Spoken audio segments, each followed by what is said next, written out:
Hello, this is Oliver Wilms, and I am recording this video to talk about my app interoperability test that is participating in the InterSystems interoperability contest. So I'm going to share my screen and just made the latest change to the app in GitHub, so that should have deployed the online demo. And one of the pages I like to see is the UnitTest portal home.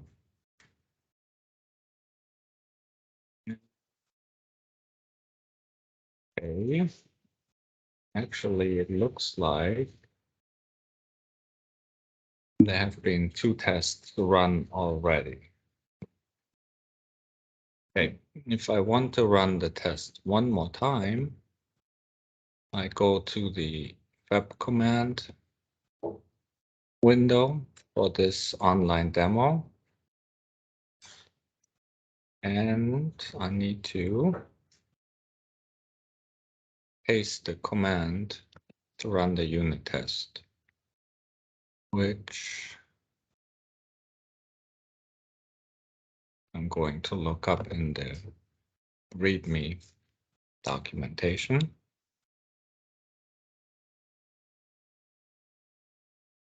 Online demo. And says how to run the unit test. This is if you're running Docker on your own computer. But regardless how we get there, we want to run the ZPM test interoperability test only verbose. And so I need to make sure I copy the highlighted string and paste it here in the web command window. And when I click run, which I just did right now, oops, I have been logged out, so I need to refresh the page and paste the string one more time, click on run. So I think now it's working. It's busy in the background running the unit test. And I'm going to wait until I see the response. It says this page isn't responding, so like I said, I'm going to wait. And now I do see a pop-up dialog with the response or part of the response. Anyways, I'm going to dismiss that and go back to the unit test report page, the unit test portal home, and I'm going to refresh the page. And I see that a third iteration of the test has run, all tests passed. And click on number 3 and see the details. Or I click on root, and then next I click on the test case is the test POC test production. And this test case has the test control method. And here we finally do see the details and everything passed. So what happened? I can go click on home and see the production configuration.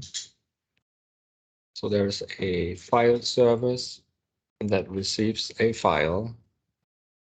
And if I look for messages, you see the file Astro service session 25.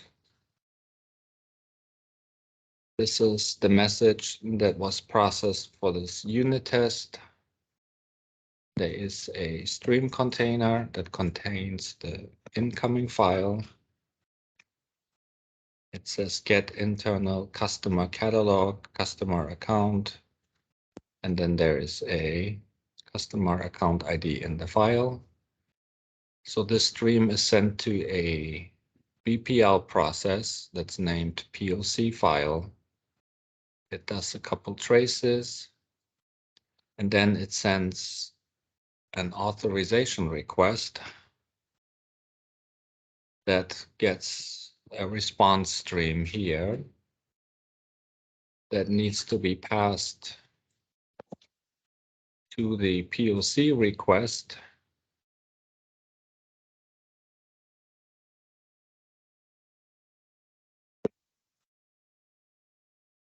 So we see in here the authorization contains my type, my token, which was the response from the previous request.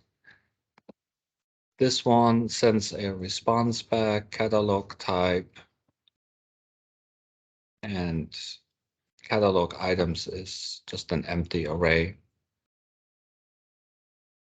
And this message goes into a file, gets transformed.